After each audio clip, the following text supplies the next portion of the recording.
Hi అండి, welcome to ఐకేల్ kitchen. ఎలా ఉన్నారు? బాగున్నారా? నేనైతే చాలా చాలా బాగున్నాను. ఈరోజు వీడియో ఏంటంటే ఆల్రెడీ మీరు చూస్తున్నారు కదండి, పచ్చిశనగపప్పు కొబ్బరి కూర అండి. ఇది ఎలా చేయాలి, ప్రిపేర్ ఎలా చేయాలంటే దీనికి ఏమేమి కావాలి ఇవన్నీ కూడా నేను చూపిస్తాను. కానీ కూర కర్రీ అయితే మాత్రం చాలా చాలా టేస్టీగా ఉంటుంది, చాలా బాగుంటుంది అనమాట. అసలు ఇంట్లో కూరగాయలు ఏమీ లేవు అనుకున్నప్పుడు చక్కగా ఒక చిన్న కొబ్బరి ముక్క తీసుకుని ఇదిగోండి ఈ పచ్చిశనగపప్పు అనమాట. ఇట్లా పచ్చిశనగపప్పు మాత్రం ముందు కొంచెం నానబెట్టుకోవాలండి. ఇది కనీసం ఒక 5-6 గంటల సేపు అన్నా సరే కానీ శుభ్రంగా 1-2 సార్లు కడిగేసేసి నానబెట్టుకోవాలన్నమాట. దీనికి ఇంకా ఏమేమి కావాలి ఏంటి అనేది నేను చూపిస్తాను ఒకసారి ఇప్పుడు. ఇదిగోనండి, కావాల్సినవి ఏంటంటే ఒక చిన్న ఉల్లిపాయ అనమాట. అంటే దీనికి ఉల్లిపాయలు అనేది ఎక్కువ ఏం పట్టవన్నమాట. ఒక చిన్న ఉల్లిపాయ అండి, ఇట్లా చిన్న చిన్న ముక్కలుగా కూరకి ఎలా అయితే కట్ చేసుకుంటామో అట్లా కట్ చేసుకోండి. అదేవిధంగా ఒక 3 పచ్చిమిరపకాయలు. ఇది కొబ్బరి తురుము అండి. అంటే దీన్ని కొబ్బరిని మీరు ఎలా చెప్పనంటే, మీకు ఒక కాయ ఉందనుకోండి, కాయలో సగం చిప్ప అనమాట. సగం చిప్పని ఇట్లా నేనైతే మిక్సీ పట్టుకున్నానండి. కానీ మీరు తురిమి కూడా వేసుకోవచ్చు. తురిమి వేసుకున్నా కూడా చాలా చాలా బాగుంటుంది, ఇలా మిక్సీ పట్టే కన్నా కూడా. నేనైతే కనుక ఇప్పుడు నాకు కొంచెం లేదని తురిమే ఇది నా దగ్గర ఇప్పుడు అంత టైం లేదు, అందుకని చెప్పి నేను గబాలను మిక్సీలో వేశాను. మీరైతే కనుక కాస్త తురిమి వేసుకోండి, ఇంకా బాగుంటుంది అనమాట. సరేనా? ఇదిగోండి ఇట్లా ఒక చిప్ప కొబ్బరి తురుము, ఒక చిన్న ఉల్లిపాయ, పచ్చిమిరపకాయలు. దీంతో పాటుగానే నేను ఎప్పుడు చెప్తూ ఉంటాను కదా, అసలు మ్యాక్సిమం నేను కరివేపాకు లేకుండా కర్రీ అనేది చేయనండి. కంపల్సరీగా ఇదిగోండి కరివేపాకు. ఓకేనా? ఇది కరివేపాకు. ఇంకా దీంతో పాటుగా ఇందాక మీకు నేను చూపించాను కదా, ఇదిగోండి ఇట్లా మనం కడిగి నానబెట్టుకుని అనమాట. దీన్ని ఒక 5 గంటల సేపు ముందే నానబెట్టుకున్నానండి. నానబెట్టుకుంటే చూసారా బద్ద ఎట్లా వచ్చిందో, ఇదిగోండి ఇట్లా ఉబ్బాలన్నమాట. బద్ద చక్కగా కనిపిస్తుంది కదా, ఇదిగోండి ఇలా ఉబ్బాలి. ఇదిగోండి ఇలా ఉబ్బితే, ఇదిగోండి ఇట్లా చూసారా, ఇలా ఉబ్బితే ఏంటంటే చక్కగా ఉంటుంది అనమాట. అంటే గట్టిగా తగలకోకుండా మనకి బాగుంటుంది. ఇది నేను ఇట్లాగే నేనేం వేసేసానండి. దీన్ని కొంచెం అంత అంటే ఒక 10 నిమిషాల పాటు నేను ఉడకబెడతాను అనమాట దీన్ని. ఇదిగోండి ఒక్క 10 నిమిషాలు స్టవ్ మీద చక్కగా ఉప్పు వేసుకుని చక్కగా ఇలా ఉడకబెట్టుకోవాలన్నమాట. ఇలా అంటే ఒక పొంగు వచ్చేంతవరకు ఉడకబెట్టుకోండి. ఇట్లా దీంట్లోనే కొంచెం అంత ఉప్పు నేను ఇప్పుడే ఎందుకు వేస్తున్నాను అంటే, ఉప్పు వేసామనుకోండి చక్కగా ఏంటంటే ఈ శనగపప్పు అనేది కూడా చప్పగా లేకోకుండా పప్పులు మనం తినేటప్పుడు కూడా చక్కగా ఉప్పుగా చక్కగా బాగుంటాయి అనమాట. అంటే మనం కూరలో వేసినప్పుడు ఆ ఉప్పు పట్టడం వేరు, ఇలా ఉప్పు వేసి ఉడికించడం వేరనమాట. ఇట్లా ఉడికించేటప్పుడు చక్కగా ఉప్పు వేసుకుని ఒక పొంగు రానివ్వండి. పొంగు వచ్చిన తర్వాత ఒకసారి నేను మీకు చూపిస్తాను మళ్ళీ. ఇదిగోండి నేను అది పొయ్యి మీద పెట్టాను కదా, అది ఆల్రెడీ బాయిల్ అవుతూ ఉంటుంది. దాంట్లో ఇంకా ఏమేం కావాలి ఏంటి అనేది చెప్తాను మీకు. ఇదిగోండి అల్లం చిల్లిపాయ పేస్ట్ అనమాట. ఇది 1 స్పూన్ అంతే ఉంటుందండి, ఎక్కువేం పట్టదు. ఇది కంపల్సరీగా ఇది అల్లం చిల్లిపాయ పేస్ట్ మాత్రం కంపల్సరీగా వేసుకోండి, ఎందుకంటే ఇది వేస్తేనే ఆ కూరకి అంత టేస్ట్ వస్తుంది అనమాట. దీంతో పాటుగా మనకి పొడి మసాలా ఉంటుంది కదా, అంటే ఇంట్లో చెక్క లవంగాలు ఇవన్నీ వేస్ట్ చేసుకుంటాం కదా మనం పొడి, అట్లాంటి పొడి 1 స్పూన్ అనమాట. ఇదిగోండి నేను ఆ పొడిని కూడా ఎప్పుడు వేస్తాను, ఎట్లా వేస్తాను అనేది చెప్తాను. ఇదేంటంటే ఇప్పుడు నేను ఇది బయట నుంచి కొనుక్కొచ్చింది కాదండి, నేను ఇంట్లో రెడీ చేసి పెట్టుకున్న పొడి అనమాట. మీకు ఎవరికైనా సరే కానీ ఇట్లా గరం మసాలా ఎలా చేసుకోవాలి ఏంటి అనేది మీకు ఎవరికైనా తెలియకపోతే, లేదు నేను ఎలా చేస్తానో తెలుసుకోవాలనుకుంటే కనుక కామెంట్ సెక్షన్లో అడగండి నన్ను. నేను ఇది కూడా ఒక వీడియో చేసి పెట్టడానికి ట్రై చేస్తాను. ఓకేనండి? ఇదిగోనండి చూసారా, ఇట్లా అనమాట. ఇట్లా ఉడికితే చాలండి ఇట్లాగా. ఎందుకంటే మనము ఈ శనగపప్పును ఇట్లా ఉడకపెట్టుకుని డైరెక్ట్గా వేసేసుకోవచ్చండి. కానీ వేసుకుంటే ఏమవుతుందంటే ఇది నల్లగదనమాట. మనం తినేటప్పుడు కొంచెం ఏమవుతుంది, చల్లారిన తర్వాత కొద్దిగా గట్టిగా అయిపోతాయి అనమాట. అలా కాకుండా కొంచెం ఇట్లా బాయిల్ చేసి వేసుకున్నారనుకోండి చక్కగా నోటికి తినడానికి కూడా చక్కగా పలుకులుగా మెత్తగా, అంటే నోట్లో పెట్టుకుంటే చక్కగా మెత్తగా అయిపోతాయి అనమాట. సో అందుకని ఇట్లా ఒక 5 నిమిషాల పాటు బాయిల్ చేసుకోవాలి దీన్ని. ఇదిగోండి ఇంక ఇప్పుడు అది అయిపోయింది కదా, నేనైతే దీన్ని దించేస్తున్నానండి. ఇదిగోండి ఇదైతే దింపేస్తున్నాను. నేనైతే ఈ వాటర్ను కూడా వేస్ట్ చేయనండి అసలు. ఈ వాటర్ను కూడా మనం ఇట్లా చేసుకునే కర్రీలో వాడతాను అనమాట. ఆ వాటర్ కూడా నేనేం వేస్ట్ చేయను. ఇదిగోండి ఇట్లా మనం కూరలు చేసుకునే చెప్పాను కదా, మేమైతే కనుక గిన్నెలు అంటారో మీరు ఏమంటారో, నేనైతే దాకలనే అంటామని చెప్పాను కదా. ఇదిగోండి ఇది పెట్టుకొని ఇలా పెట్టుకుని దీంట్లోకి ఆయిల్ కొంచెం పడుతుందండి. ఎందుకు అంటే మనం కొబ్బరి వేస్తున్నాం కదా, కొబ్బరి వేసినప్పుడు ఏమవుతుందంటే మామూలుగానే ఎట్లాంటి కూరలోకైనా సరే కానీ కొబ్బరి పడంగానే ఆయిల్ మొత్తం అంతా లాగేస్తుందండి చక్కగా. అందుకని చెప్పానండి, మరి తక్కువ వేసుకున్నాం అనుకోండి ఆ కొబ్బరి వేగటం కూడా కొంచెం వేగదనమాట. అందుకని కొంచెం అంత ఆయిల్ పడుతుంది అనమాట. నేనైతే కనుక ఇదిగోండి 3 స్పూన్లు ఆయిల్ వేస్తున్నాను అనమాట దీంట్లో. ఇదిగోండి ఇట్లా ఈ ఆయిల్ వేడెక్కేలోపు దీంట్లోకి తాలింపు గింజలు, మామూలుగా మనం రెగ్యులర్గా తాలింపులు వేస్తూ ఉంటాం కదండి, ఆవాలు, జీలకర్ర, చక్కగా పప్పులు ఇవన్నీ వేస్తాం కదా, అవన్నమాట. ఇదిగోండి ముందుగా అయితే ఆవాలు వేసాను. దీంట్లోకి అయితే నేను ఎండుమిరపకాయ వేయట్లేదండి, ఎందుకంటే ఆల్రెడీ మనం పచ్చిమిరకాయలు వేసుకుంటున్నాము. ఎండుమిరకాయ వేస్తే మళ్ళీ టేస్ట్ తేడా వస్తుంది అనమాట, అందుకని నేనైతే వేయట్లేదు.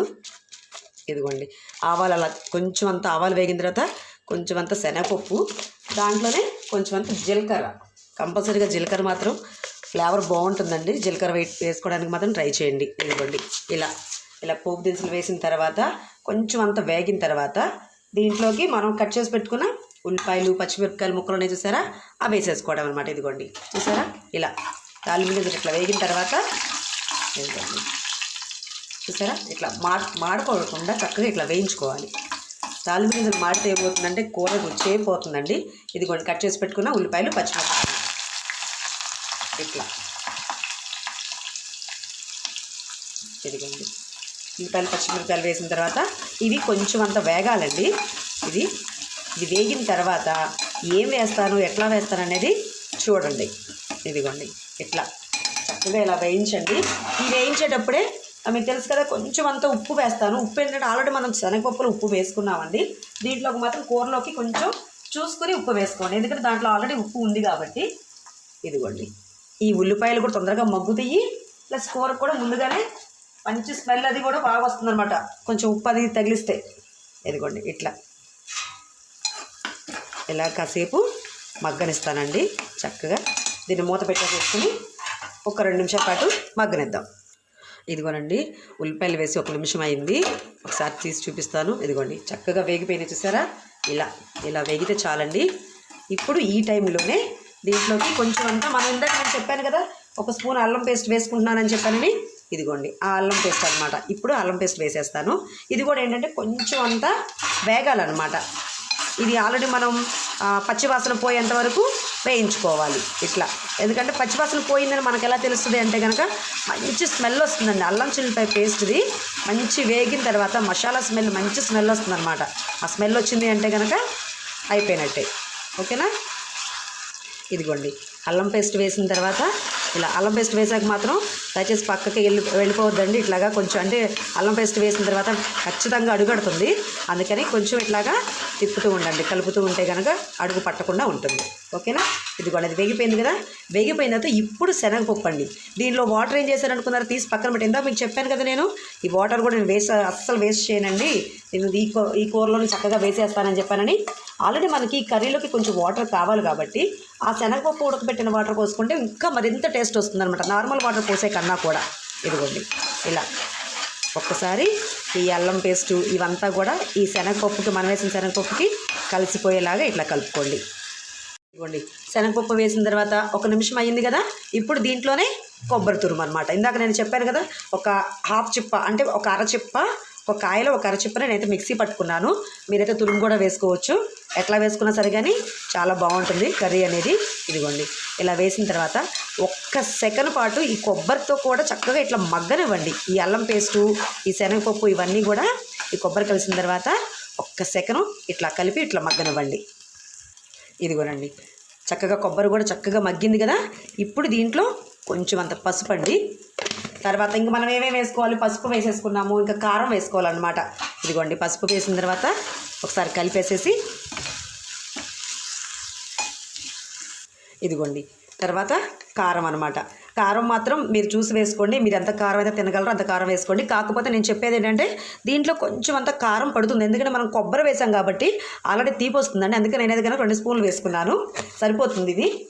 మీకు ఇంకా ఏమైనా కొంచెం కారం ఎక్కువగా ఉంది, మా కారం అయితే కొంచెం నార్మల్గా ఉంటుందండి, పెద్ద కారం ఘాటైన కారం అయితే ఏం కాదు. మీరు వాడే కారం కనుక కొంచెం బాగా ఘాటుగా ఉంది అనుకుంటే తగ్గించి వేసుకోండి. ఓకేనా, ఇదిగోండి ఇట్లా ఒకసారి ఇలా కలిపేసేసుకున్న తర్వాత దీంట్లో ఇందాక మనం శనగపప్పు కడిగి అట్లా ఉడకబెట్టిన నీళ్ళునే చూసారా, ఆ వాటర్ అనమాట.